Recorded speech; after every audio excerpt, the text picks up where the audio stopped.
وحش من وحوش التاريخ يتجسد في عالم آخر ويكتسب قوة هائلة ليصبح أقوى محارب في التاريخ.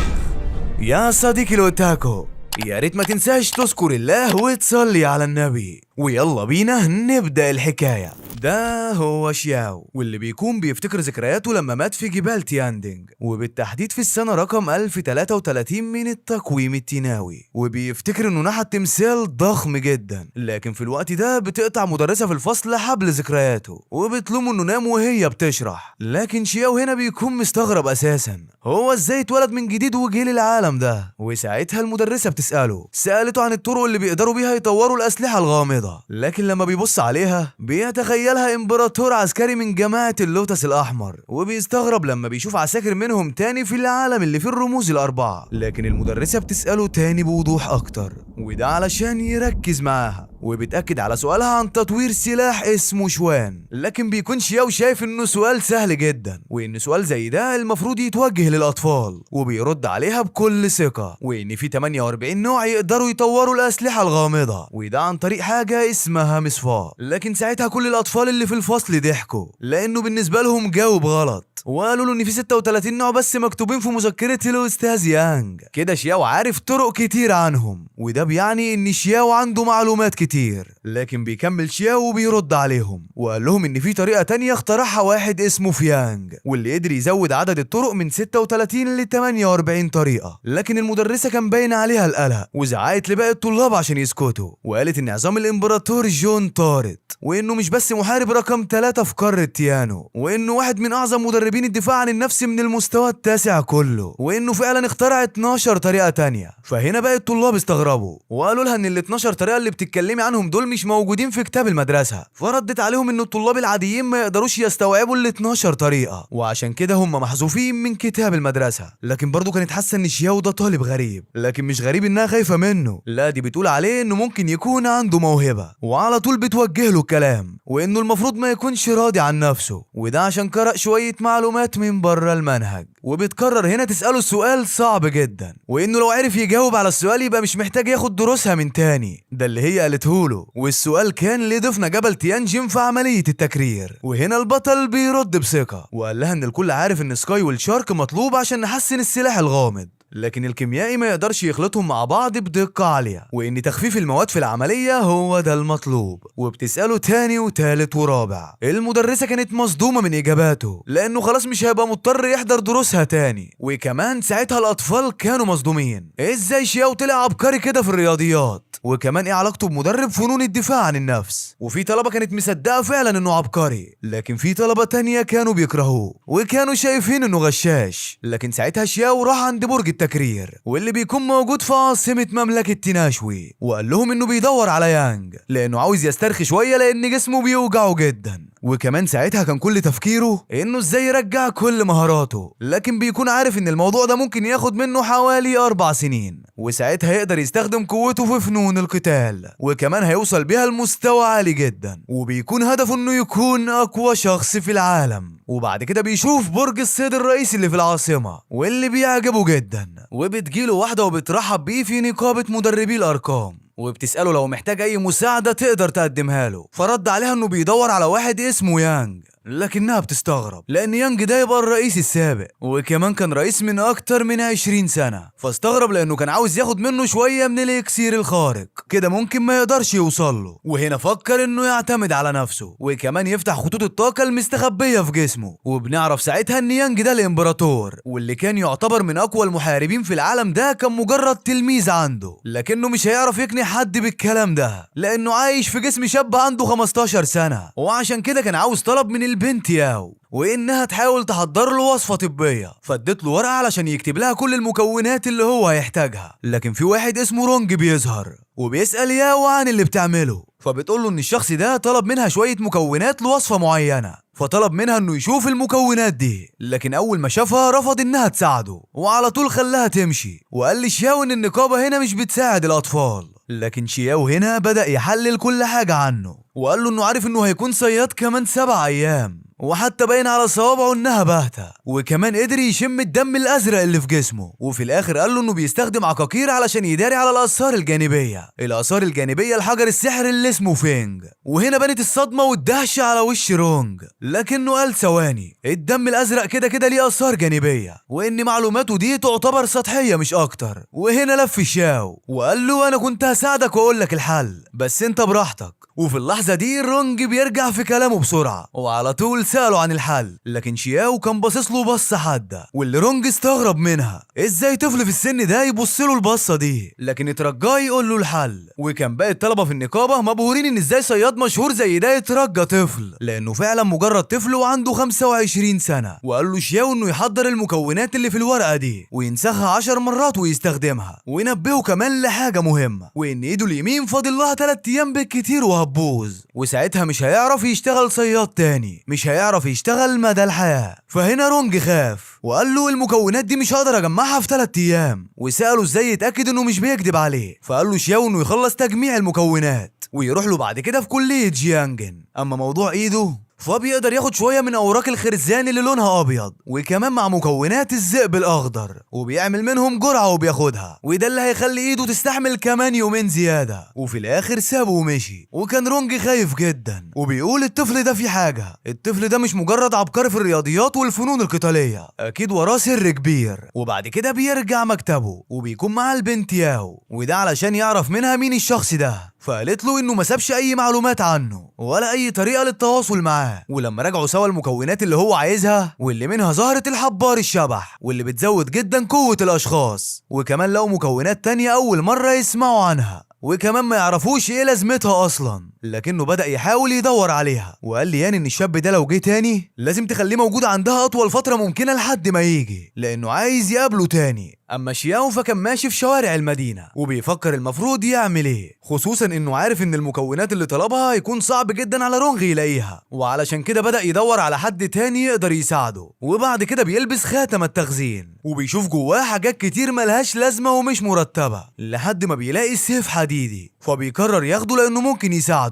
ولما رجع الجامعه اتفاجئ ان في 2 من المستوى الخامس عايزين يتخانقوا معاه، لكن بيظهر ساعتها 2 من صحاب شياو واللي بيكونوا معاه في المستوى الرابع، واساميهم بتكون هاي باي وتشين، وكانوا هناك علشان يدافعوا عنه. لكن بعد شويه واحد منهم ايده بتنكسر وبقى موقفهم ضعيف جدا. لكن ساعتها ظهرت الأميرة تشين واللي بتكون من مملكة تيانشوي، وعلشان هي أميرة فالاتنين قرروا يمشوا وما يكملوش الخناقة، وقالوا لشياو إنه محظوظ. لكن شياو قال لهم استنوا، مش هينفع تمشوا بعد ما كسرتوا ايد زميلي. وبالفعل هجم على واحد فيهم ووقعه على الأرض، يلا اركن جنب صاحبه ويخلاه يعيط. تاني قرر يستخدم قوته ويهجم على شياو، لكنه صد الضربة بكل سهولة، وهنا عرف أهمية السيف، وبعدها ضربه وخلاه يقع على الأرض جنب صاحبه. وكان باقي الطلبة مبهورين بقوته، لكن شياو ما وقفش على كده وضربهم هما الاتنين عشان ما يفكروش يعملوا كده تاني. لكن هنا الأميرة اتكلمت، قالت إن الاتنين دول عائلاتهم كبيرة وممكن يعملوا مشكلة في الكلية، وده طبعا عشان عيالهم اتضربوا. لكن شياو بيرد عليها بثقة وإنهم غلطانين ويستاهلوا اللي حصل لهم، وخد سيفه ومشي. لكن الأميرة كانت متضايقة وبتقوله إنها ما كانتش عاوزة حد فيهم يتخانق. لكن الغريب إن هاي باي وتشين قالوا حاجة مهمة، وإن خطوط القوة اللي في جسم شياو لسه ما اتفتحتش، وده معناه إنه ضربهم بقوته العادية، وإنه حتى مجرد طالب وسنه صغير وما عندوش أي رتب عسكرية. وده كان نفس تفكير شياو، وإنه لسه عاوز يفتح خطوط الطاقة، وإنه كان عاوز يستعين بقوة الأباطرة الطوال 5 وكمان مهارات تشانغوكو السرية، لأنه قدر ياخد القوة دي في حياته القديمة واللي بتعتبر أقوى تقنية في العالم كله. وإنه في حياته القديمة مات قبل ما يكمل تدريباته وبدأ على طول يتدرب،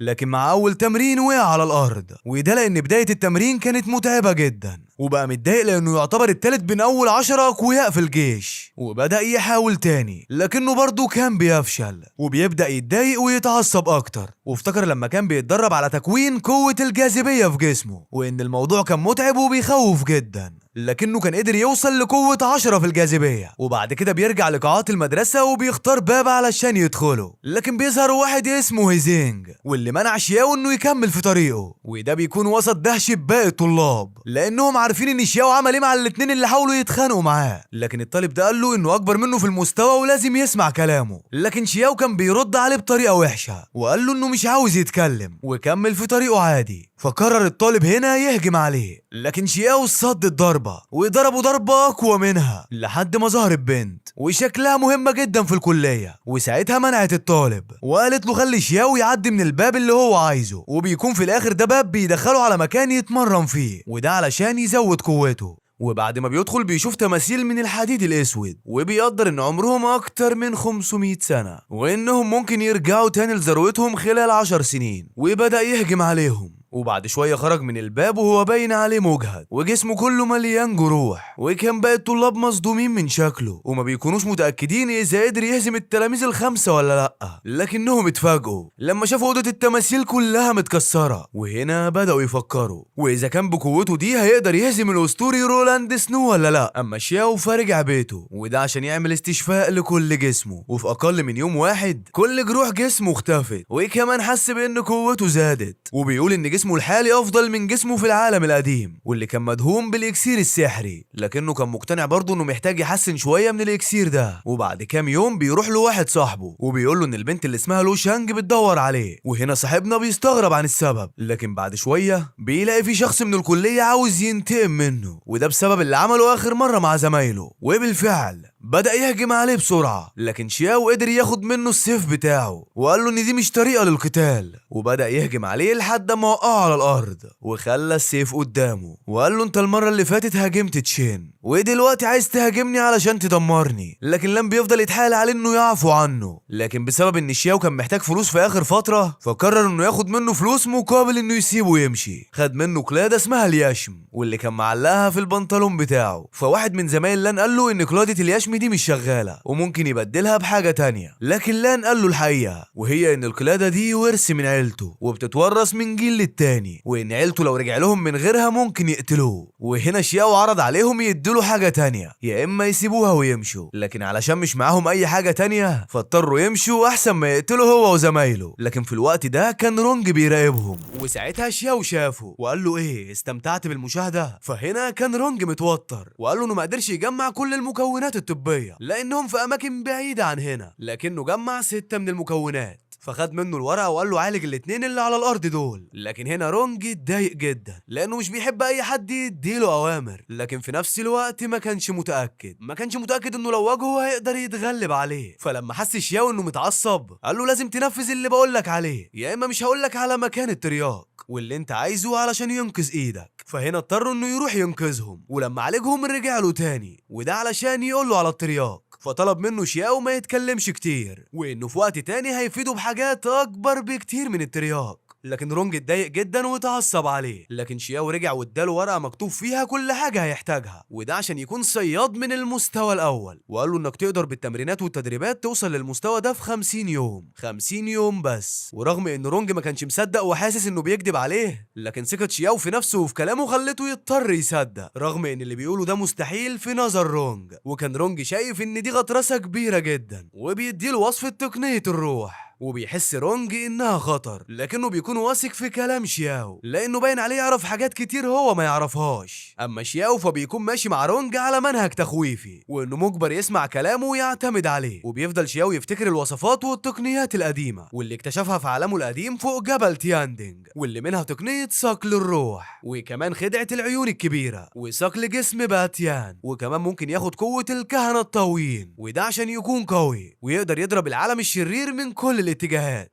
وبعدها بيروح لرونج واللي بيكون مجمع كل المواد اللي محتاجينها، وساعتها بيديله كوره ملونه وبيقول له لازم يستخدمها لان الكوره دي هتساعده جدا وهتكون كفايه علشان يحفز امكانيات جسمه. وبيبدا يستخدم قوه الروح علشان يغلف كل المواد دي وده علشان يصنع المكون الاسود. وبعد دقايق بيبدا المكون الاسود انه يدخل جسمه وده علشان يزود قوته، وقدر ساعتها انه يفتح 5 من خطوط القوه اللي موجوده في جسمه ولون جسمه بقى مايل للون الاخضر. ولما واصحابه شافوه استغربوا من شكله وفكروا انه ممكن يكون حد سمه، لكنه قال لهم ان دي مجرد اثار جانبيه لكن مع الوقت هتختفي. وكان صحابه مبسوطين جدا منه، لكنهم مش عاوزينه يعمل مشاكل تاني في الكليه، وده علشان خايفين عليه من عميد الكليه واللي بيكون اسمه جايلان، واللي بيكون من اقوى المحاربين في مملكه تيان شوي. وكمان اتكلموا عن واحد اسمه لان شوان واللي بيكون تالت اقوى واحد في المملكه. وهنا عرف شياو انه لازم يقابل لان شوان، وده عشان ياخد منه الحجر السحري الملون واللي بيكون موجود على جسمه. وبعد كده بنروح للاخ شوان واللي بيكون بيتكلم مع عمه وبيحاول يقنعه على قد ما يقدر وان لان شوان هو العدو الاول ليه، وعمه كان بيخطط انه ينضم للجنه التحكيم في الاكاديميه، وده عشان يطرد اي حد يقف في طريقه. وكان الاخ شوان مبسوط جدا وكان متحمس علشان يثبت نفسه. اما شياو فكان قاعد بيعمل طقوس غريبه والنار بتكون حواليه لحد ما الباب بيخبط، ولما بيفتح بيشوف رساله فيها الوصفه اللي هو محتاجها، ومكتوب فيها انه يقدر يعمل الوصفه دي لحظه اكتمال القمر واثناء ظهور نباتات الصفصاف، ولازم يحس كمان بنبضات الرياح. وبعد كده بيخرج من بيته وبيسمع ان رولاند بيحب بنته وبيحاول يوصل لها لكنه مش عارف. ولما بيتمشى في الغابه بيبدا يحس بنبضات الرياح حواليه، لكن فجاه لقى بنت بتجري وراه وبتكون بتعيط،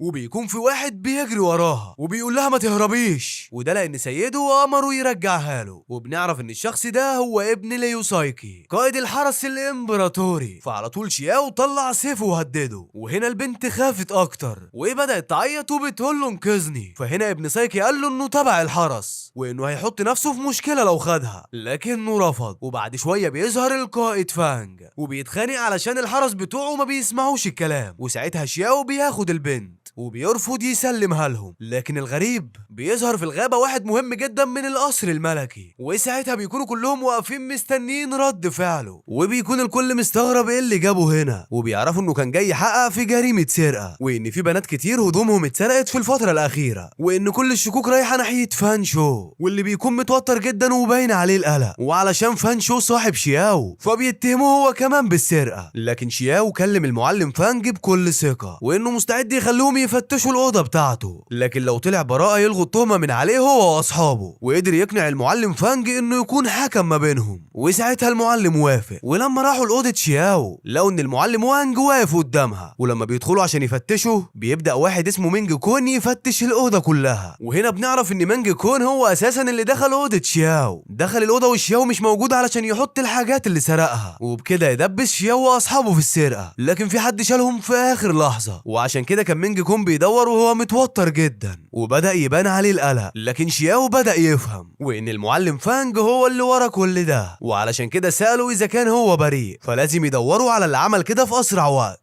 لكن المعلم فانج قال له ان المدرسة كبيرة وصعب عليهم يدوروا في كل الاوض بتاعت الطلبة. لكن شياو قال له انا هسهل عليك الموضوع، وقال له ان لان هو اللي سرقهم، ولان ده بيكون واحد من المقربين جدا للمعلم واكيد كان مشترك معاهم علشان يلفقوا له التهمة. فاضطر المعلم فانج انه يروح يفتش الاوضة، بس بيكون متأكد انه مش هيلاقي حاجة، وكان لان واثق من نفسه جدا وفتح باب اوضته وقال لهم دوروا في المكان اللي انتوا عاوزينه. ولما بدأوا يدوروا ما لقوش اي حاجة في الأوضة إلا صندوق كبير مقفول والمفتاح مش موجود ومش عارفين يعرفوا جواه ايه. فقال لهم لان الصندوق ده بيخبي فيه كل الحاجات المهمة بتاعته، وجاب المفتاح وفتحه. لكن المفاجأة ان هم لقوا كل الحاجات اللي اتسرقت جوه الصندوق. يا عيني على الكسفة اللي انت فيها يا حازم. وصدق من قال من حفر حفرة لأخيه وقع فيها. وفي اللحظة دي بدأ لان يتعصب جدا وبيقول ان التهمة دي اتلفقت له. وساعتها الأميرة والبنات اللي حواليه طلبوا ان المعلم فانج يبلغ عميد الكلية، وده عشان يطرده لانه مثال سيء للطلبة اللي موجودة في المدرسة. وساعتها لان انهار لان التهمة لبسته ملهاش اي حل، وبدأ يترجى عمه فانج انه يساعده، لكن واضح ان الموضوع ملوش اي حل. وتاني يوم بيروح واحد من صحاب شياو البيت، واحد حلو والتاني وحش. فقال له اكيد الخبر الحلو ان لان اتطرد، ايه بقى الخبر الوحش؟ فقال له ان المعلم فانج هو اللي هيكون المراقب على امتحانات اخر السنه، وانه اكيد هيبقى عايز ينتقم لابن اخوه بعد اللي عملناه فيه. لكن شياو ما كانش خايف، كانه كان متوقع ان حاجه زي دي تحصل، وحاول يطمنه ان هم هيقدروا ينجحوا بكل سهوله. وبعد كده بنروح لقصر هونج يانج، وبتظهر بنت بتحاول تروض سلاح وبتديه للمعلم شو، واللي شكله بيكون فرحان وبيقول ان هم وصلوا لمستوى الاعلان العسكري للمستوى الاول، وان يون شينج قدرت تعدي الاختبار ونجحت.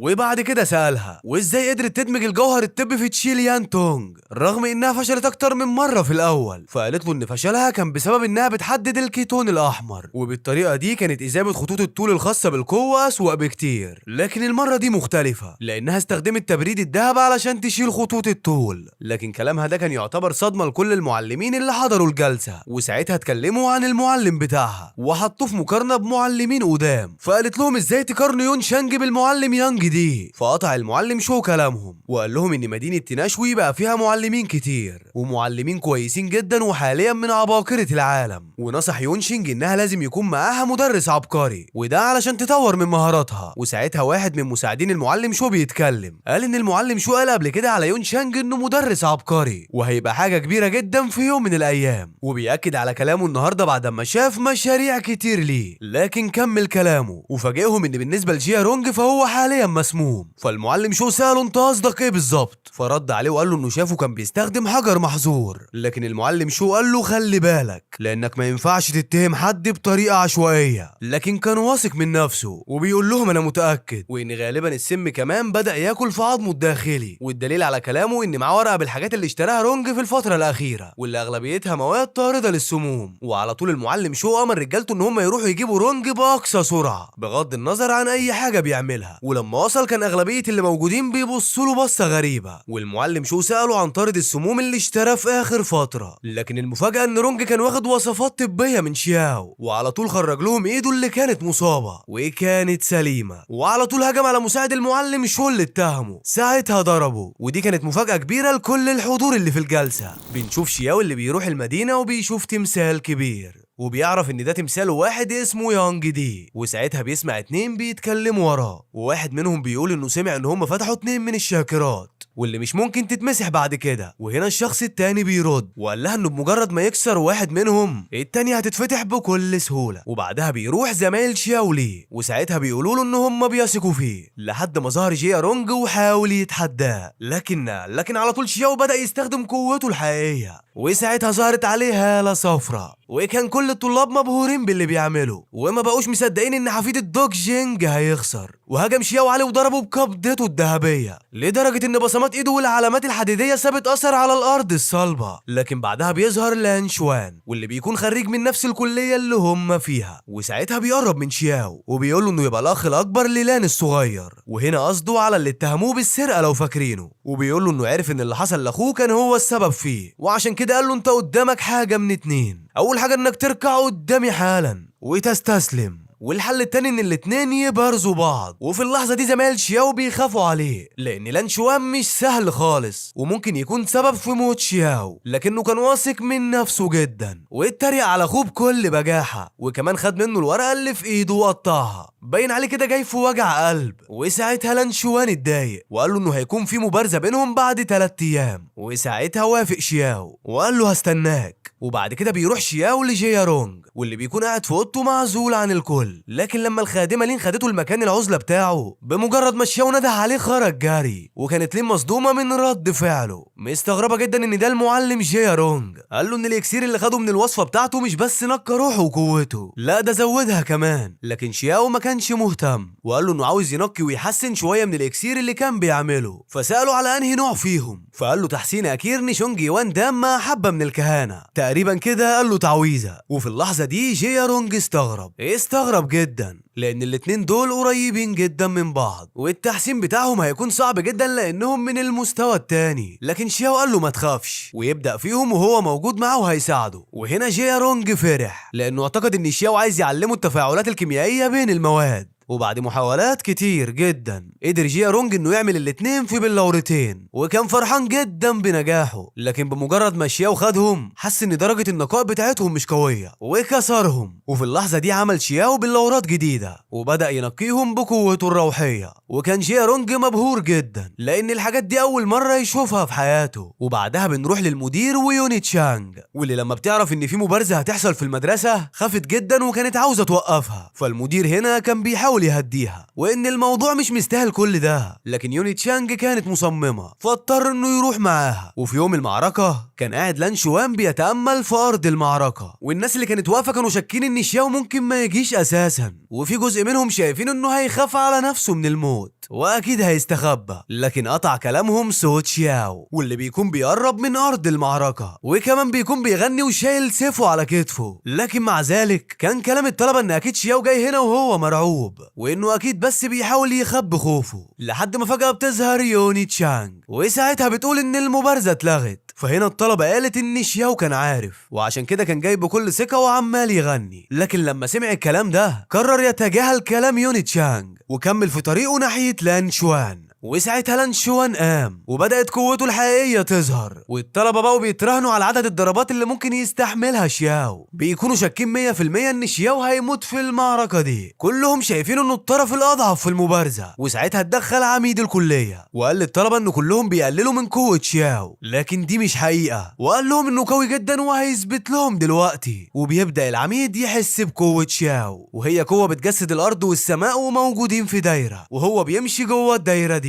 وقال ان القوة دي تعتبر من اقوى قواعد الدفاع عن النفس، واللي بيكون اسمها نخلة كينج شوان. لكن شياو بيصد الضربة وبعدها بيفضل يضربه بسرعة، وفي الاخر بيستخدم قوة السماء والارض، وده بيكون وسط ذهول عميد الكلية، وبيقدر انه يسيب لان شوان وبيوقعه على الارض. والكل ما بقاش مصدق الشخص اللي بيتريقوا عليه وشايفينه اقل واحد في عيلة ليه قدر انه يكسب محارب من رتبة ال9 نجوم وبحركة واحدة. لكن برضه شياو ما اكتفاش بكده، ما سكتش انه غلبه بضربة واحدة وبطريقة محرجة قدام طلبة الكلية. وكمان العميد كان واقف، لا ده راح له وبدأ يضربه برجله بطريقة مهينة. وساعتها العميد هو اللي اتحرك ناحية شياو، وده عشان يوقفه عن اللي بيعمله لانه ممكن يموته. وفعلا قدر يوصل له وشاله من قدامه، وقال لشياو انه شرير جدا عشان يعمل كل ده في محارب قوي زي لان شوان. لكن رد شياو كان قوي جدا وقال له ان هما في ساحة حياة او موت، وفكرة اني اسيبه او لا دي تخصني انا وانت مالكش دعوة. وبمجرد ما قال كده كل الطلبة اتصدموا انه ازاي يكلم العميد بالطريقة دي. وساعتها العميد رد عليه وهو بيضحك وقال له انت مش عارف انا مين؟ وهنا الصدمة، شياو قال له ايوه انا عارف انك عميد الكلية وعارف انك حفيد الملك، واكيد عشان توصل لمنصب ملك عسكري لازم يكون سنك معدي مئات السنين. ها عايز تعرف حاجة تاني؟ وكمان قال له لو كنت مكانك كنت هقعد اتفرج وانا مستريح، او هو كمان ينزل قدامه ويكون في مبارزة حتى الموت. وساعتها قالت يوني تشانج ان شياو ده اكيد مجنون، لان مفيش حد عاقل هيقول الكلام ده. فبدأ العميد يهجم عليه لما حس انه قليل الادب ومفيش منه فايدة، وكمان عشان لازم يثبت نفسه قدام الطلبة، لانه لو انسحب محدش بعد كده هيحترمه. وبدأ سحر العميد يأثر على شياو واللي ما كانش قادر حتى يتحرك، لحد ما قدر ياخد باللورة من اللي عملهم مع جيا رونج. وساعتها كان العميد مش مصدق اللي شايفه وبدأ جسمه يعرق. وساعتها بيكلم نفسه بيقول ان ميشوي اللي كان اقوى محارب في مملكة تيان شوي واقف خايف دلوقتي قدام حتة ساموراي، وافتكر انه كان بيستخدم قوة شوهنجان أميرة قصر الشين شياو واللي اخترقت الأباطرة ال5 والدم ال3، لكن مش هتأثر قدامه. وفي الآخر قرر انه لازم يهرب، وفجأة اختفى من قدام شياو. وساعتها قعد شياو على الأرض وبدأ يستخدم حيوية اليوان دان المتفجرة، وبتقف يوني تشانج قدامه وبتحس ان في قواعد سحرية حواليه، فحاولت تستخدم قوتها علشان تعرف هو بيعمل ايه، وحست بقوة تعويذة السماء والأرض موجودة حواليها، بتكون موجودة حواليها من كل الاتجاهات. وفجأة بتفتح عينها بتلاقي شياو واقف قدامها وبيبص لها، وساعتها بتتخض وبيقول لها مبروك على الترقية. بترد وبتقول له انت كنت بتعمل ايه كل ده؟ وقالت له كنت فين من ايام. فقال لها انه كان بيخف من الاصابات اللي اتعرض لها في اخر مرة، وفي الاخر سابته ومشيت. وقالت له تعالى مكتبي بعد 3 ايام. وبيقول شياو ان يوني تشانج غريبة لكن عندها مهارات قوية جدا، وبقى ماشي في المدرسة كل الطلبة خايفين منه، وشهرته بقت كبيرة جدا. وبيقول ان بعد ما اترقى ممكن بعد كده يحسن كل الاكاسير بنفسه من غير ما يحتاج لحد. وبعد 5 ايام بيكون شياو راجع البيت، لكن بيتفاجئ ان يوني تشانج هناك وبتلومه انها ما شافتوش من 5 ايام، وكمان ما جالهاش المكتب زي ما قالت له. فقال لها انه نسي بسبب انشغاله في التدريبات. وبعد كده بتلاحظ ان الترقية بتاعته النجمتين عدى عليها 5 ايام ولسه ما اختفتش. وساعتها سالته عن السبب، فبان عليه انه بيحور وبيحاول يشرح لها السبب. وسالته انت اتعلمت الختم العائم ونخلة الريح والسحاب امتى؟ وازاي كان معزول ل5 ايام وفجأة بقى محارب بنجمة واحدة، وانه كل يوم بيقمع اليوان دان المتفجر في جسمه. وفي الاخر سالته كمان ازاي عرف سر الكيتون الاحمر، ولما معرفش يرد عليها قالت له ان العميد عاوزه يتعلم تحت ايد المعلم يانج دي، فحاول يكذب عليها وقال لها ان العميد ذكي جدا بيقدر يكشف اي حاجة، وبتكون خطته بعد كده انه يلوم المعلم بتاعه كل شوية ويلبسه في اي مصيبة بيعملها. لكنها قالت له ان يانج دي عنده تقنيات سحرية كتير وحتى مش بيقدر يستخدمها كلها، فاستغرب انها عارفة انه ازاي ما بيقدرش. حس كده هنا انها وقعت بلسانها وعلى طول توهت عن الموضوع وقالت له انسى. وبعد كده خدته معاها وقالت له انها لقت معلم كويس في جمعية علم الاعداد وسألتهم عنه. قالوا لها ان هم لازم الاول يكشفوا عن قوة روحه وبكده هو ممكن يبقى معلم لان عنده كل الامكانيات. فقال لها انه عايز يكون تلميذ، فقالت له ما ينفعش وانهم لازم يختبروه الاول، لكنه كان رافض. بس هي قالت له انه ما ينفعش ما يروحش وكده كده لازم يروح وانه هيعرف كل حاجه لما يروح هناك. ولما بيدخل القاعه بيسمع واحد من الطلبه بيقول ان المعلم جيا رونج هيبدا فصل دراسي جديد، وبيعرف ان فينجستون يعتبر واحد من المحرمات على المتدربين وانه يعتبر خط احمر محدش ينفع يعديه. ولما كان جيا بيشرح هي قطعته وقالت له انها جابت له الابن الاكبر لعائله لي واللي قالت له عليه قبل كده. ولما شافه قال لها انه لازم يروح الاوضه الخارجيه عشان يعمل اختبار قوه الروح الاول، فراح معاها لكن بيكون متضايق وعمال يشتم. وهنا بتزربيه وبتضربه بالقلم وقالت له ان جيا رونج ما ينفعش تشتمه لانه معلم كبير، لازم تعرف ان عنده خبره كبيره. وعرفته انه بلاش يشتم اي حد هنا عشان ما يحرجش نفسه. واول ما جيا رونج شافه كان خايف منه، ولما عمل دوشه واحد من الطلاب كان عاوز يطرد شياو لكن ساعتها جيا رونج منعه. ولما وقف قدامه يوني تشانج ضربته وقالت له لازم تسلم على المعلم بتاعك. فقال لها جياو هو خايف مش لازم تضربيه، اسمع يا شياو انا هعمل لك كل اللي انت عاوزه. وكمان قال له انه ممكن ينضم ليهم من غير حتى اختبارات. يخرب بيت عقلك انت خايف منه للدرجه دي؟ وده اللي كان صادم بالنسبه للطلبه. وكمان يوني تشانج كانت مصدومه جدا. وفي نفس الوقت السيد تشانج دخل عليهم واللي بيكون مدرب الرياضيات الرئيسي في الجامعه وكان موجود بصفه دوريه كزياره للكليه. ولما مشي قالت له يوني تشانج انه ممكن يكون بيفتش على المصابين وبالتحديد مرض روكسو اللي انتشر في الفتره الاخيره. ولما سال شياو عن اصل المرض قالت له ان في بنت الامير اتولدت ب5 نغمات وكان نبضها كويس جدا وفي الطبيعي لكن مش هتعيش اكتر من 5 سنين. لكن ساعتها واحد كيميائي من المستوى الخامس خد قرار وبصراحه قرار مصيري وقال انه ممكن يخليها تعيش فتره اطول، فتره ممكن توصل ل10 سنين ودلوقتي عدى منهم 9 سنين. فقال لها لو حبه اليانج مكونه من 8 اجسام و5 تنانين فالمرض ده ملوش علاج نهائي، غير كده ممكن يعملوا علاج عادي. فاتدخل واحد كان بيسمعهم وقال له ان الاكسير اللي ليه 8 اقسام ما ينفعش يتحسن الا من خلال اداه تفنيت عداد الالبومات واللي فيها 8 اقسام برضه. وساعتها طلب شياو انه يروح يتكلم مع المعلم جيا رونج وهو هيناقش معاه الموضوع ده. ولما راح له قال له انت لازم تروح تقول للامير انك هتقدر تنقذ حياه الاميره. لكن جيا رونج كان خايف ومرعوب لان حاجه زي دي كده ما فيهاش هزار ولازم يكون متاكد منها. فقال له شياو ان علاجها هيكون عن طريق الابر الذهبيه وهو كمان هيستخدم قوته الروحيه، وكتب له ورقه فيها كل العلاج اللي هم محتاجينه. ولما خرج وتمشى في السوق لقى بنت بتحاول تشتري علاج لكن التاجر كان خسيس وكان بيساومها عن نفسها وده مقابل عشان يديها الميه السحريه اللي هتعالج بيها اخوها. لكن البنت كانت بتترجاه يديها العلاج وهي هتحاول تدفع ثمنه في خلال 3 شهور. وساعتها استفزها وقال لها يا ترى اخوك هيفضل عايش لمده 3 شهور ولا لا؟ وبدا يقرب منها لحد ما فجاه ضربه شياو في ايده وقال له انت ازاي تتجرأ وتقرب من مراتي؟ وهنا التاجر خاف وقال له انت ازاي تضربني؟ انت ما تعرفش انا مين؟ فرد عليه شياو وقال له لا انا ما اعرفش انت مين. فالتاجر قال له انه معلم رياضيات من المستوى المتوسط واتعلم على ايد كبير المعلمين جيا رونج وما يعرفش اصلا ان جيا رونج بنفسه هو اللي بيتدرب تحت ايده. وساعتها قال له لو عايز تستسلم يبقى لازم ترمي كيس فلوس على الارض. وبالفعل شياو رماله كيس الفلوس ولما قرب عشان ياخده قال له لو خدته هيكون اخر يوم في عمرك.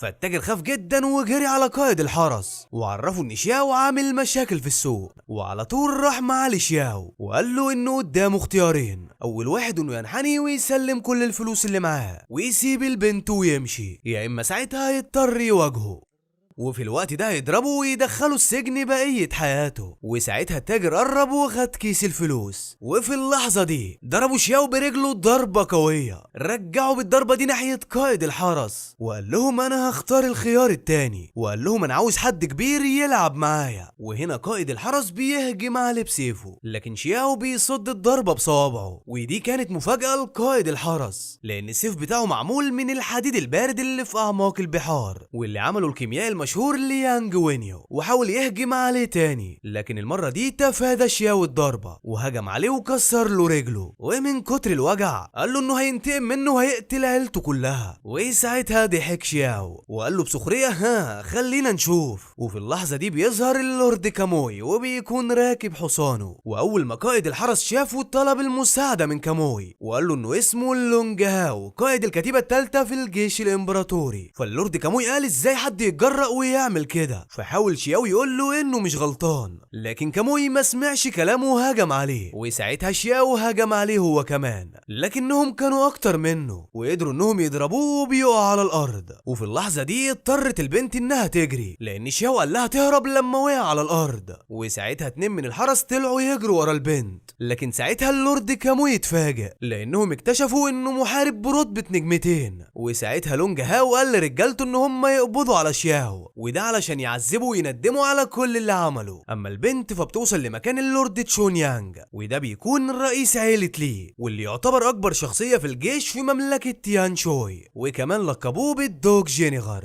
وهو اكبر قديس في الامبراطورية ومن ضمن اقوى 6 اشخاص في المملكة. وبتقول للمساعد بتاعه انه لازم يروح ينقذ شياو لانه دخل في صدام مع الجيش الامبراطوري. لكن تشون يانج استغرب لان المفروض شياو يكون في الكلية مش في الشارع، اما شياو فصحي لقى نفسه في زنزانة واوتار ايده ورجله مقطوعين ومش قادر حتى يستخدم نص مجهوده. وجاله واحد وقال له انت موهوب علشان واجهتهم لوحدك. ولما شياو سأله انا فين قال له انت في زنزانة في سجن خاص في البلاط الملكي. لكن شياو كان متضايق انه اتسجن وبيتوعد انه هينتقم منهم. وهنا راجل عجوز بيكلمه بيقول له انت كسرت ايد السيد يانج وعاوز تخرج من السجن، انت يا ابني بتحلم. وشاور له على واحد مسجون وقال له انه اتسجن بس علشان بص للبنت اللي بيحبها يانج، وقال له ان هو نفسه مسجون من 40 سنة ومش عارف يخرج من ايام ما كان في سنه وكبر وبقى عجوز في السجن. لكن شياو قال له ما تقلقش وانه هيخرج من هنا وهيخرجهم كلهم معاه. لكن العجوز كان شايف انه طفل صغير ولسه بيحلم وان مفيش حاجة من دي هتحصل. اما يوني تشانج وجيا رونج ففضلوا يدوروا عليه في كل حتة في المملكة، لكن برضه مش لاقيين ليه اي اثر. والمشكلة ان هم محتاجينه عشان يلحق يعالج الاميرة جيا، لازم يعالجها في اسرع وقت لانها مهددة بالموت. لكن في نفس الوقت السيد تشانج كان عاوز يحمل مسؤولية علاج الاميرة لجيا رونج، لكنه كان متوتر وخايف وبيعيط قلقان لحسن ما يقدرش يعالجها من غير شياو. وهنا تشانج اتعصب عليه وامر ان هم يرموه في السجن لانه اساسا مش مصدق بقوة شياو. لكن ساعتها يوني تشانج اتدخلت وقالت له ان شياو فضل 5 ايام خطوط القوة اللي في جسمه بتتفتح وهزم ابن رئيس الوزراء بضربة واحدة، وكمان كان بيستخدم قوة سحرية غريبة والكل اترعب منها حتى عميد الكلية. وهنا سألها وهو مستغرب واذا كان شياو من نسل السيد يانج دي، لكنها قالت له ان المعلومة دي مش اكيدة، لكن الاكيد ان هو اللي هيقدر ينقذ الاميرة.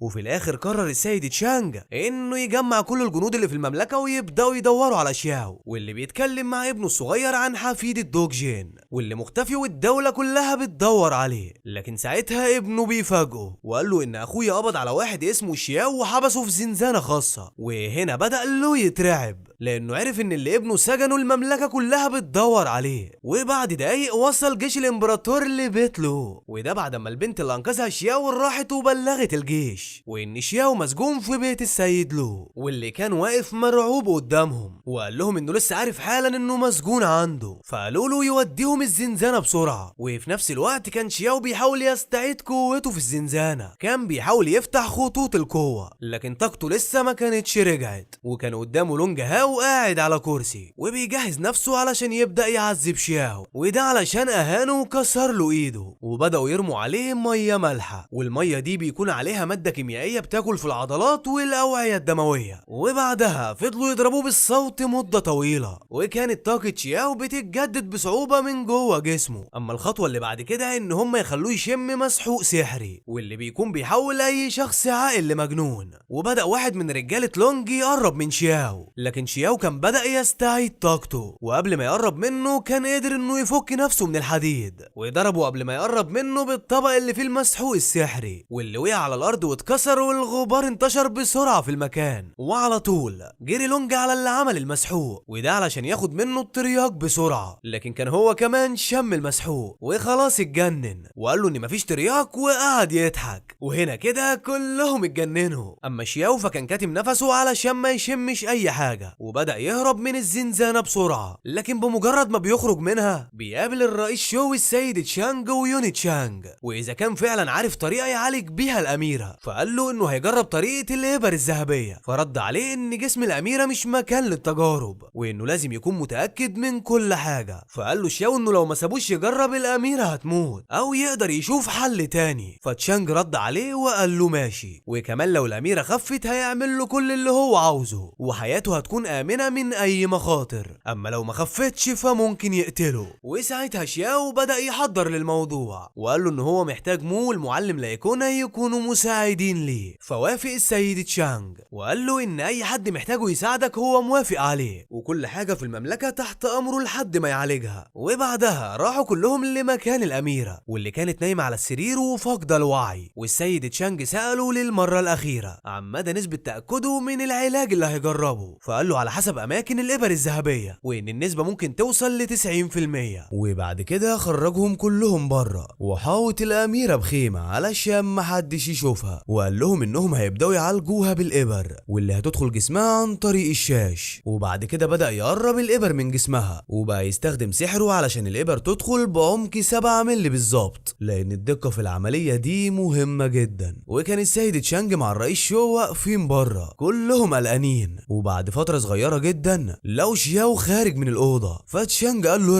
ارجع كمل العلاج، حياة الأميرة مهمة جدا. فرد عليه ان الموضوع خلص، وصاحبنا فكر هنا انها ماتت، وخاف جيرونج جدا لان حياته هتنتهي بمجرد موت الأميرة، وكان تشانج هيهجم على شياو، لكن يوني تشانج وقفت قدامه وقالت له ان الأميرة كويسة. وهنا استغربوا كلهم، وان المرض اللي حير الدكاترة طول ال10 سنين اللي فاتت طفل زي ده قدر يلاقي له علاج، وكمان في دقايق معدودة. لكن بيكون تشانج حاسس ان في حاجة مش مظبوطة، وان ممكن شياو يكون كذب عليهم. ولما شياو سمعوا راح وقال له ان العلاج كله عبارة عن 18 غرزة ويخلصوه على طول، وكمان قال له انه غبي وما بيفهمش. وهنا اتصدم تشانج لان محدش يتجرأ ويقول الكلام ده، وعلى طول يوني تشانج راحت له وقالت له انه لازم يعتذر، لكن شياو رفض الاعتذار وسابهم ومشي. فاعتذرت يوني تشاو مكانه، لكن تشانج عدى الموضوع، وده لانه فرحان ان الاميرة بقت كويسة، وقال لكل الموجودين انهم يمشوا لانه عاوز يقعد في هدوء شوية. ولما خرجت يون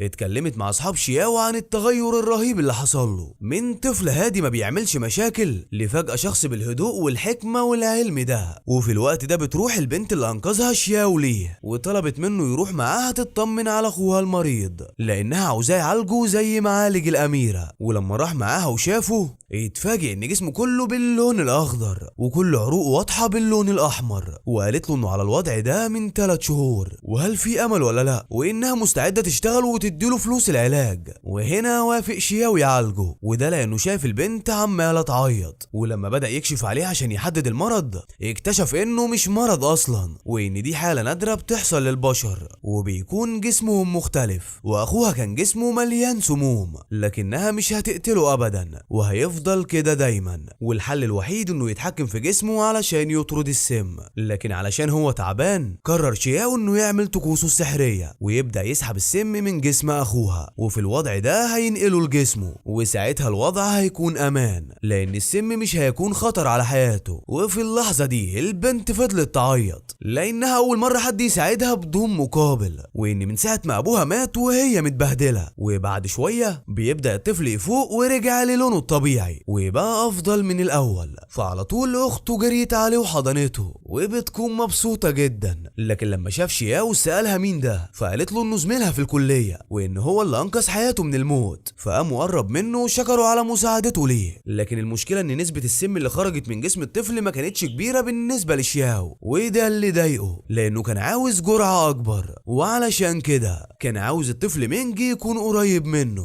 منه بشكل مستمر. فقال له انت لازم تكون تلميذ عندي ولازم تسمع كلامي بعد كده. لكن مينج فضل يضحك وقال له انت يا دوب اكبر مني بسنة، انت قد اختي، مستحيل اكون تلميذ عندك. لكن كان باين على شياو انه متعصب، والبنت كانت خايفة على اخوها، فحاولت تقنعه انه يسمع الكلام وفضلت تعيط علشان يراضيها. وساعتها وافق، لكنه قال لشياو انه عاوز يتعلم الفنون القتالية وخصوصا قبضة فوهو، واللي تعتبر من اقوى مهارات الدفاع عن النفس. وبعد كده بيبدأ شياو انه يعلمه كل حاجة ويشرح له الدروس المهمة اللي تناسب سنه. وكان مينج دايما بيسأل عن قبضة فوهو، وكان كل ما شياو يسمع الكلمة دي بيتعصب وما بنكونش عارفين هو بيتعصب ليه. وبعد كده لاحظ في الأوضة مجموعة أحجار مركونة على جنب، وساعتها سأل مينج عنهم فقال له انها مجرد أحجار جمعها من عمليات التعدين القديمة مع الزعيم شو. فحس شياو بحاجة غريبة ومسك حجر وحوله لحجر تاني، وقال لمينج ده اسمه حجر الشمس البنفسجي، وان ده حجر من المستوى الخامس، وهي المادة الخام اللي بيتعمل منها كثافة مصفوفة الجاذبية. وبعد كده بيخرج من عنده بعد ما خلاه يتدرب كتير جدا، وكان شايف انه هيكون ليه مستقبل ضمن التلاميذ بتوعه. وبعد كده الرئيس شو والسيد تشانج بعتوا لشياو لانهم عاوزينه وقدموا له دعوة من الملك، وده الاحتفالين في القصر.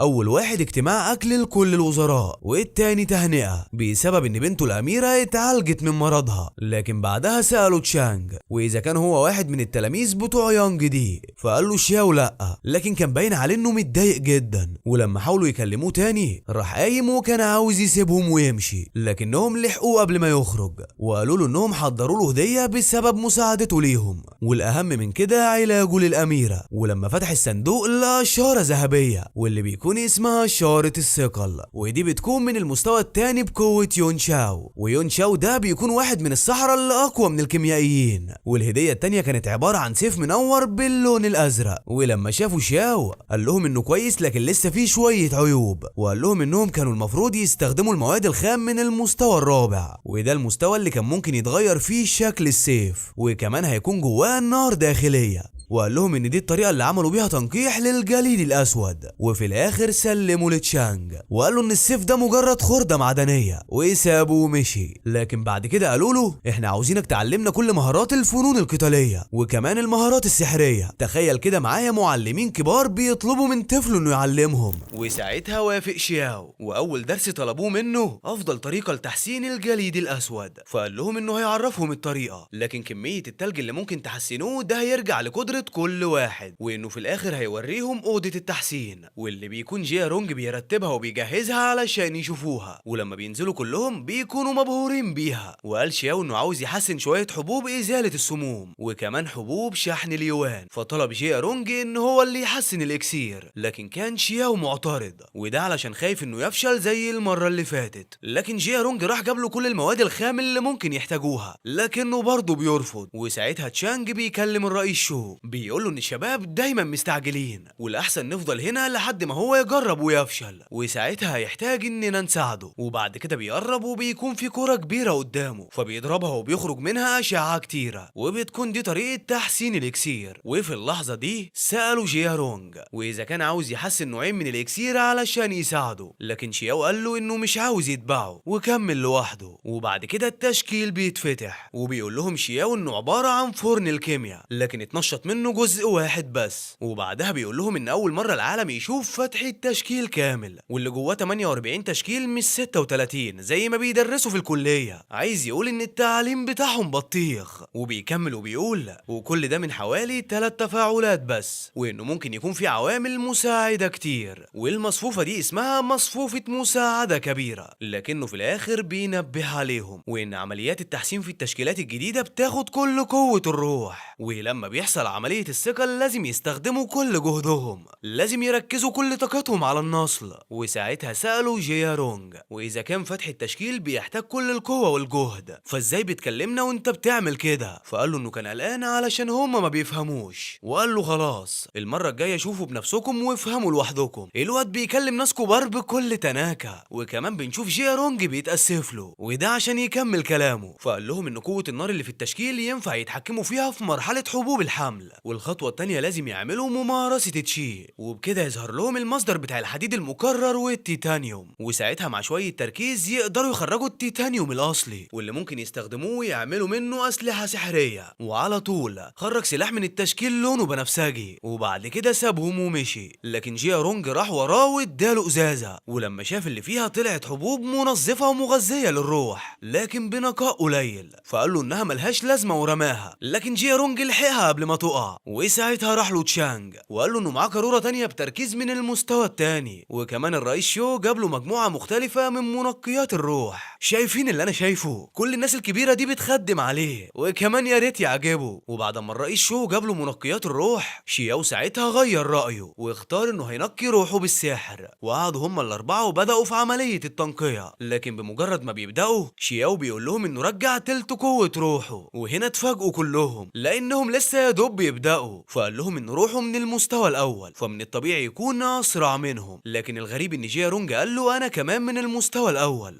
لكن ما بقدرش اعملها بالسرعة دي، وان الموضوع ده هيحتاج 7 ايام على الاقل، وبيكون بيقولها وهو بيعيط. فقال له ان المستوى الاول بتاعه مش زيه. وبعد كده سحب السيف اللي خرج من التشكيل من الارض وسلمه لتشانج، لكنه كان شايف انه مجرد سلاح حديدي عادي. لكن بعد شوية تدقيق في السيف اكتشفوا انه جواه قوة سحرية وانه معمول من الحديد النقي. فقال لهم شياو ان السيف اساسا مش مختوم، وانهم مش هيعرفوا يفتحوه مرة تانية. وقال لهم محدش منكم خد باله وانا بحط الكرسي الشمسي البنفسجي، محدش شافني وانا بحطه في مكونات السيف، واللي يعتبر هو المادة الخام لترتيب مصفوفة الجاذبية. وقال لهم انه دمج 2 من مصفوفات الجاذبية على السيف الحديدي، وده هيديله قوة ب10 اضعاف الجاذبية العادية. ولما بينبهروا بالسيف قال لهم ان دي دايرة واحدة من الجاذبية، وان في دايرة تانية ممكن تدي كمان 10 اضعاف، وبنفس الطريقة دي ممكن يطوروه لحد ما يوصل ل100 ضعف. فراح له تشانج وهو عامل نفسه غلبان، وطلب من شياو انه يديله السيف ده، وده علشان يدرسوه كويس لمدة ايام، وكمان علشان عاوز يعمل عليه مجموعة ابحاث. قال له انه هيعمل له الابحاث اللي هو عاوزها، وقال لهم انه هيسمي السيف ده هاي نيو. وبعد كده بيروح يفتح الكرة الصفراء وبيلاقي جواها الاكسير النقي، وبيكون نقي بدرجة عالية جدا. وبعد كده بيروح لجيا رونج وبيشكره انه خلاه يستخدم غرفة التكرير، وعلشان يكافئه قال له انه هيقعد معاه نص ساعة ويجاوب على كل الاسئلة اللي هو عاوزها، وكمان هيجاوبه على كل اسئلة الفنون القتالية، وحتى كمان لو محتاج اي حاجة في الرسم. الواد ممشيهم بيزنس از بيزنس. لكن جيا رونج استغل الفرصة وبدأ يسأله اسئلة كتير جدا، ولما كان شياو بيجاوب كان جيا رونج بيكتب كل اللي بيقوله بسرعة. ولما مشي فضل الرئيس شو والسيد تشانج يتكلموا عن مدى التشابه بين شياو والمعلم يانج دي، وبيقول تشانج انه حاسس انه مش مجرد تلميذ عند يانج دي، وان في حاجة اخطر من كده هو مخبيها. لكن ما بينكرش خالص انه شاطر جدا وهم بيتعلموا منه الكتير. وبعد كده بيروح لمنج البيت واللي بيكون عمال يتدرب كتير، واخته بتحاول تخليه يستريح شوية لان التدريب الكتير ممكن يرجعه مريض تاني. لكن كان مينج عاوز يوصل للتوازن بتاع السم اللي في جسمه، ولما نجح لقوا شياو داخل عليهم، فقال له تعالى علشان اساعدك تتخلص من السم. بدأ يسحب كل السم اللي في جسمه ورجعه للونه الطبيعي. فبدأ مينج يسأل ليه بتاخد السم من جسمي؟ فقال له انه لازم يحصل توازن بين وقت السم، ولازم ترجع تحاول توازنهم تاني اكتر من مرة، وده علشان تعرف تتحكم فيه بكل سهولة. لكن مينج حس ان شياو بيستغله، فقال له ان دي حباية بتشيل السموم وبتقدر تمنع السم في جسمك لمدة 3 ايام. وبعد كده قال لهم غيروا هدومكم علشان تحضروا معايا حفلة في القصر الملكي. ولما راحوا هناك كانت مينجو لابسة هدوم حلوة جدا لدرجة ان اصحابه ما عرفوهاش، وعرفهم كمان ان اخوها مينج اللي كان مريض وبقى حاليا واحد من التلاميذ بتوعه. وقبل ما تبدأ الحفلة بيجي الملك، وكان شياو عارف ان الملك هيشكره لان هو اللي اكتشف علاج بنته بالابر الذهبية. فبدأ شياو انه يهزر ويقول نكت لحد ما ظهر واحد كان شايف حاجة تانية، وان ما ينفعش واحد من عيلة لي ياخد كل الاهتمام ده. لكن شياو هجم عليه وضربه، بيديله زربوه بالقلم وبيقع على الارض. وفي وسط الدوشة دي الامبراطور وصل، وبدأ كل اللي موجودين يهتفوا عرفوله، وبدأ كلامه إن عندهم مناسبتين. أول واحدة إن القائد لو اترقى لرتبة منقي الأرقام، واللي كان معاها بقاله أكتر من 10 سنين، وأخيرا خفت منه نهائيا من غير عودة. فبدأ مستشارين الإمبراطور يهنوه ويقولوا له إن الصحة دي نعمة ولازم دايما يحمد ربنا. وكمان بدأوا يهنوا القائد لو والأميرة روكسو، وبدأ كتير منهم يقدموا الهدايا ليهم، ومنهم الخواتم والكتب والأكاسير، وكمان دبابيس الشعر للأميرة. ومنهم واحد راح للأميرة وادالها بيضة نادرة جدا، وقال لها إنه بعت جنود للصين مخصوص ودفع فيها مبلغ كبير جدا علشانها، وعرفها إن البيضة دي بتاعت وحش قوي جدا عايش في الصين الغربية، ومن الصعب جدا إن أي حد ياخد البيضة بتاعته. لكن البشر اكتشفوا بعدها إن الوحش ده لما يكون لسه في البيضة وتحتفظ بيه بيحس بيك من جوه البيضة وبيخرج عنده وفاء ليك. لكن فاجئهم شياو وقال لهم إن البيضة دي من جوه ميتة. فالشخص اللي قدم الهدية قال له بطل تقول كلام مش متأكد منه، وإن ده اتهام كاذب، وأكد عليه إنه دفع في البيضة دي فلوس كتير. لكن شياو قال له مش مهم اللي دفعته طالما هي كده كده ميتة من جوه. فالملك اتدخل وحذر شياو وقال له بلاش تقول حاجة مش متأكد منها. فاضطر شياو إنه يمشي. وبعدها بنروح ل10 كرات ملونة صغيرة، واللي بتكون أحجار خام عالية الجودة، واللي من خلالهم هيقدر الجنرال لو إنه يهزم أقوى 5 جيوش في العالم، ويبقى تالت أقوى ملك عسكري في المملكة. وبتقول يوني تشانج إن الملوك كانوا بيستخدموا 10 من اللؤلؤ قبل كده، لكن مقارنة ب10 أحجار خام بالنسبة لهم ضعيفة جدا. أما الأمير فكانت عينه من يوني تشانج وبيتملكها وبيقول لها إنها من أقوى 5 ملوك في المملكة، وكمان اترقت وبقت معلمة رياضيات، وكان دايما بيتابع أخبارها لحد ما انتهز الفرصة وعرض عليها الجواز قدام الناس كلها. لكنها قالت له إنه أكيد أعصابه تعبانة دلوقتي وسابته ومشيت. يا نهار إحراج، الواد دلوقتي زمانه بيقول يا أرض انشقي وبلعيني، كمية إحراج مهولة قدام الناس كلها. لكن برضه فضل يحاول معاها أكتر من مرة، وفضل يسألها إذا كان عندها حبيب وإنه ممكن يدخل في مبارزة معاه لأنه شايف إن محدش يستحقها غيره. فبدأت يوني تشانج تفتكر ذكرياتهم زمان، وبالتحديد لما كان عندها 5 سنين، وساعتها كانت بتتدرب فوق قمة الجبال الجليدية في مدينة شينشو. وفي يوم المعلم اللي كان بيدربها رجع البيت، لكن كان منهار وبيعيط وما كانتش عارفة ايه السبب. وبتكمل كلامها عن قصة تانية. وبعد كده بنروح لاجتماع في المعبد، وكان الكهنة بيتكلموا عن حبات سحرية، واللي أهمها الحبة رقم 9 والحبة رقم 5 اللي موجودين في المعبد معاهم. وكمان واحدة منهم قالت إن ما بقاش فيه غير 12 حبة بس. وكمان بدأوا يتكلموا عن واحد اسمه جو فينج، واللي باين عليه إنه خطير جدا. وفي إشاعات بتقول إن جو فينج استعان ب9 أباطرة عسكريين علشان يساعدوه في المعركة، وواحد منهم بيقول إن هم كمان لازم يعملوا كده. لكن وهم بيتناقشوا الأميرة قطعتهم وقالت لهم إن جو فينج ما جابش حد يساعده. ولما سألوها عرفتي منين؟ قالت لهم لأنه موجود هنا. وبتبدأ تحصل موجة كبيرة بره المكان اللي هم قاعدين فيه، وبيكون جو فينج هو السبب فيها. فالأميرة بتخرج وبتقف قدامه، لكن لما بيظهر قدامها بنعرف إنه بيكون عاجبها جدا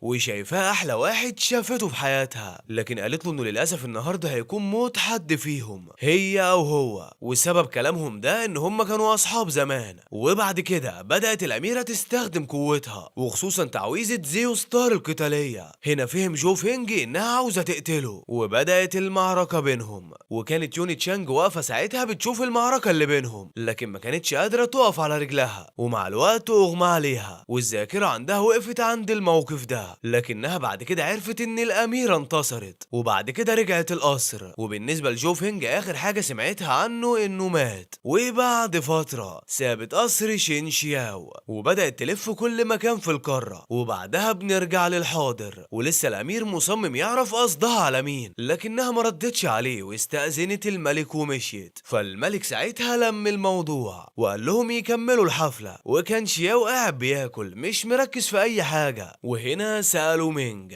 وإذا كان يونج دي هو تلميذ الراجل الخارق جو فينج اللي معمول له تمثال في الجامعة، فما ردش عليه. لكن أخته أكدت له المعلومة رغم إن محدش فعلا عارف إذا كانت صح ولا غلط. وبعد كده السيد لي بعد ما قدم هدية للأمير لو والأميرة روكسي، كمان كان جايب هدية للسيد شاو، وده لأنه مستشار الملك. طبعا يا اخواتي لازم يجاري أموره. وكانت الهدية عبارة عن حبة تنين الماء، حبة تنين الماء الأزرق الذهبي اللي بتكون نادرة جدا. والهدية دي جابها له بالذات لأنه عرفوا إنه اتصاب مصاب بإصابات داخلية في آخر معركة، والحبة دي اللي هترجع له قوته من تاني، خصوصا إنه كان عنده مشاكل في إيده. وهنا الملك شكره لأنه بالطريقة دي ساعد السيد شاو في علاجه، وقال له أنت تقدر تطلب أي حاجة وأنا هقدمها لك كهدية. وهنا ابتسم ليه. المعلم قرر يستغل الفرصة وقال له إنه محتاج يتجوز بنته الأميرة روكسي. وساعتها كل اللي في الحفلة استغربوا جدا، والملك نفسه وقف ساكت شوية. وساعتها الأميرة روكسي بدأت تخاف لحسن أبوها يوافق، وبعد كام دقيقة قال لها إن ليه هو زعيم عيلته وكمان بيحبك وجابلك بيضة غالية جدا، وأنا شايف إن أفضل حاجة إنكم تتجوزوا. فالأميرة اتعصبت جدا ومسكت البيضة وكسرتها في الأرض،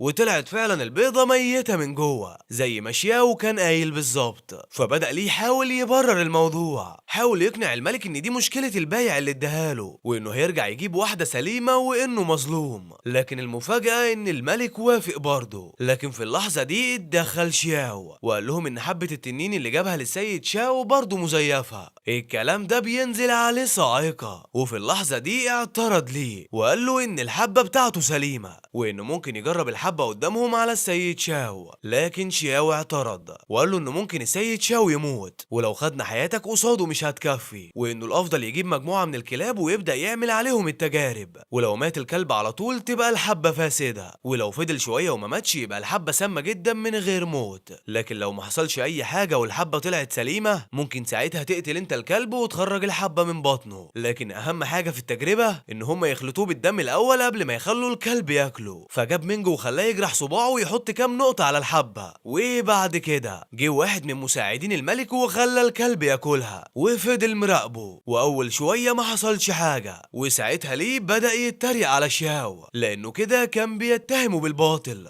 لكن بعد كام دقيقة الكلب بيقع على الأرض وكمان جسمه لونه بيتغير وبيموت، وساعتها ليه بيتصدم وبيكون خايف جدا. وساعتها الملك بيتعصب عليه لأنه كان ممكن يتسبب في قتل السيد شاو، ونده على الحراس بتوعه علشان ياخدوه ويرموه في السجن، لأن السيد شاو يعتبر واحد من أهم أعمدة المملكة. وقبل ما السيد شاو يخرج من القاعة شياو طلب منه إنه يشوف الإصابات الداخلية بتاعته، ولما شافها قدر يشخصه بالمرض الحقيقي. فطلب شاو منه حل للمشكلة دي أو حتى علاج، لكن شياو قال له أنت فهمتني غلط، أنا كنت بشوفها مش أكتر، لو عاوزني ألاقي لك حل يبقى لازم تناديني بالسيد شاو. إيه يا ابن الثقة اللي عندك دي؟ أنت بتكلم ناس كبار وسادات المملكة، الثقة في النفس ممكن تخليك تعمل أكتر من كده. وبعد ما خرج من القصر بدأ صحابه يلوموه على الطريقة المستفزة اللي بيعامل بيها نبلاء القصر، لأنهم ممكن يتضايقوا منه ومصيره ساعتها هيكون الموت. لكنه بيفكرهم إنه حتى لما قال للملك إنه لازم يحترمه ويناديه باسم السيد أو الأستاذ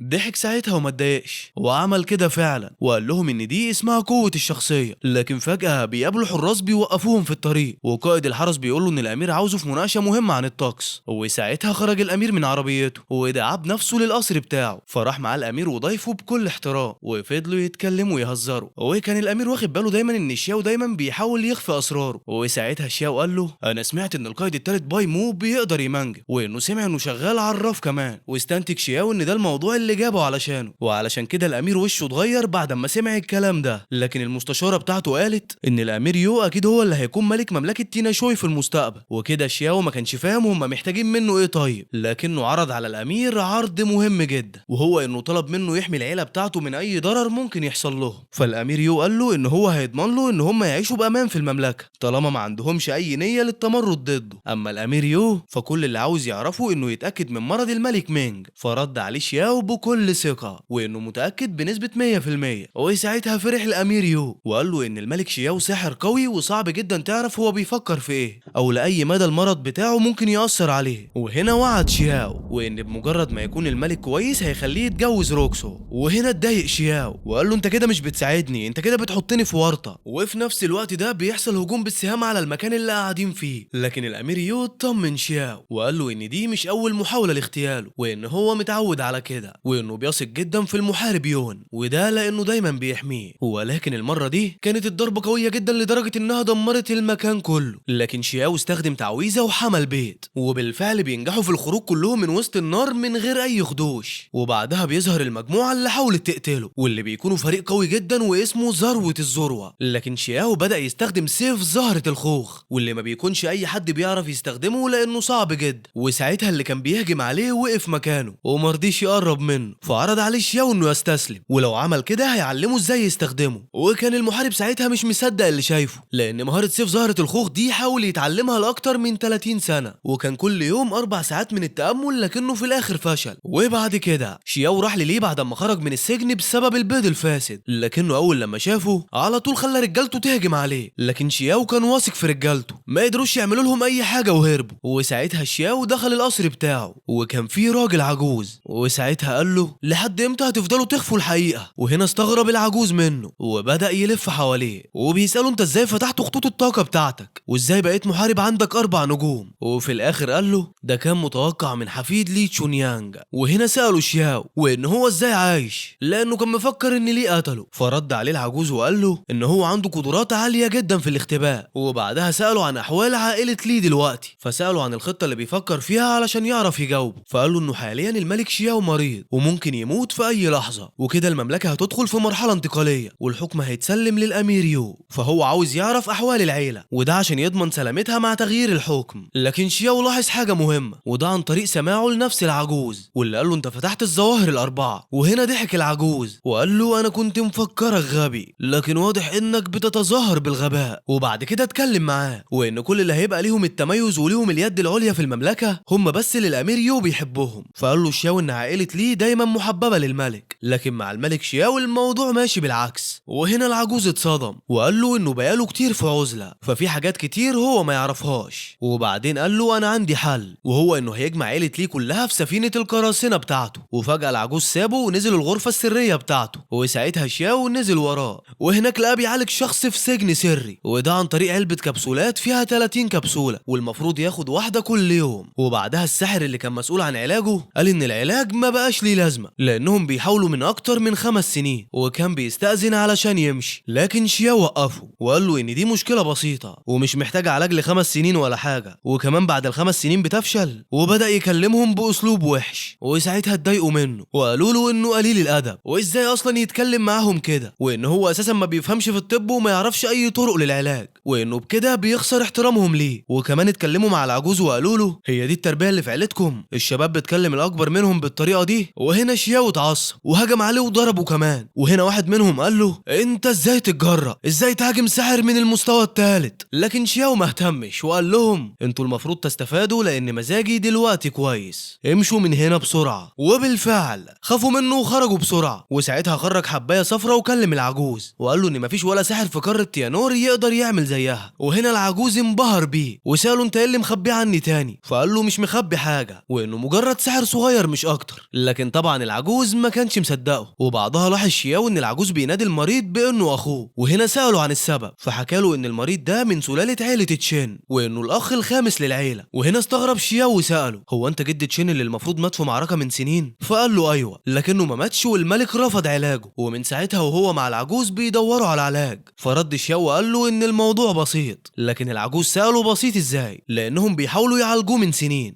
لكن كان باين ان شياو واثق من نفسه، وعرفهم كمان ان المرض ده هو نفس المرض اللي مصاب بيه الملك شياو، وقال له انه حتى الساحر اللي كان بيحاول يعالجه كان استاذ كيمياء من المستوى الثالث، وان ده اساسا كان تخصصه. حتى الحبوب اللي عملها ما اثرتش فيه نهائي. فقال له شياو ان الحبوب نظريه صحيه، لكن العلاج نفسه اللي غلط، وان الساحر عنده مقدار قليل من العلم والخبره. فقال له العجوز ان هم دوروا في كل مكان في المملكه على علاج، لكن برضه من غير اي نتيجه. فقال له شياو انه هيقدر يعمل اكسير يعالج المرض ده، لكن هيكون محتاج شويه مواد طبيه. وعلى طول العجوز اداله مفتاح المخزن السري بتاعه، واللي المفروض خاص بعائله ليه، وقال له ان المخزن ده موجود في اي حاجه ممكن تتخيلها. وكان شياو مبهور جدا ان معاه المفتاح، وده لانه اول مره يشوفه. وبعد كده نزل المخزن وشافوا تشكيل النار الخارق للطائر القرمزي، واللي بيكون متكون من المستوى التاسع. وعرف ان التشكيل ده كان ضايع من فتره، لكنهم رجعوه خبوه في المخزن السري، وده علشان ما يقعش في ايد حد تاني. وطول الوقت ده هو تحت ايد عائله ليه. فقال لهم شياو هقول لكم على حاجه مهمه، لو عائله ليه قادره تعمل مصفوفه دخول للبوابه دي، فهيكون ليهم القوه العظمى في قاره قارة تيانور كلها، وبمجرد ما شياو بيحط المفتاح في الهيكل بيختفي وبيتفتح له بوابة كبيرة جدا، ولما بيدخل بيلاقي الشعب المرجانية في كل مكان، ولما بينزل تحت بيلاقي شنط كتيرة جدا، وساعتها قال ايوه علشان كده محمية من بوابة من المستوى التاسع، وبتكون محمية بالطريقة دي لان المخزون طلع كبير جدا، وقال ان اكيد في المخزن ده في قطعة اثرية نادرة، وبدأ يستخدم قوته في انه يدور عليها، وبمجرد ما حس بمكان القطعة دي استخدم قوة عينه علشان يعرف هي ايه بالظبط، لكن الطاقة اللي خرجت منها تعبت عينه لدرجة ان لونها بقى احمر، وعلشان كده قرر انه يشوف طريقة تانية، فبدأ يجمع كل قوته في نقطة مية وسابها تنزل عليها، وبمجرد ما لمستها الحجر بدأ يتشرخ وخرج منه ضوء عالي جدا، وفجأة ظهر قدامه كاس غريب، فقعد على الارض وسألهم عن اصل النصب التذكاري، فقال له انه يقدر يدخل جوه روحه عن طريق شجرة البالولينيا، فقالوا له انه يقدر يدخل جوه روحه عن طريق شجرة البالولونيا، لكن شياو كان متفاجئ من القوة دي كلها وتوقع انها ممكن تكون حاجة نادرة وجاية من عالم تاني، فبدأ يحاول يدخل الكاس ويحاول يحط عليه علامة، لكن الموضوع كان صعب جدا، لكنه فضل مركز لحد ما قدر فعلا عن طريق تقنية العيون الكبيرة انه يدخل، واول حاجة بتقع عليها عينه هي كتل الذهب اللي موجودة جنبه، لكنه قرر بعد كده انه يبدأ يشتغل على الاكاسير اللي ممكن يحتاجها بعد كده، لكن في نفس الوقت حصل اعمال شغب كتيرة جدا في المملكة، وده بسبب ان العجوز جمع عيلة ليه كلها، واللي بيكونوا عايزين ينتقموا من كل اللي كان بيضايقهم في البلاط الملكي، وبسبب كده في عدد كبير جدا من اللي في القصر مرعوبين، وكمان ظهر ليه مرة تانية وهو بيقرب من القصر، وكانوا مفكرينه جاسوس فهجموا عليه، لكنه قتل عدد كبير جدا من الحرس، وساعتها قال للملك انت كده بتحاول تقتل اللي عايز يساعدك، وهنا استغرب الملك وسأله هتساعدني ازاي، فرد وقال له عن طريق 3 حاجات، وان احنا ننقل الجنرال الرئيسي من القصر، وكمان نساعد في زيادة نفوذ الامير التاني، والاخيرة ان احنا نقتل شياو. ويا ترى هيقتلوا شياو ولا ايه اللي هيحصل؟ بس الاكيد انهم مش هيقدروا على شياو، وما زال هناك بقية للاحداث،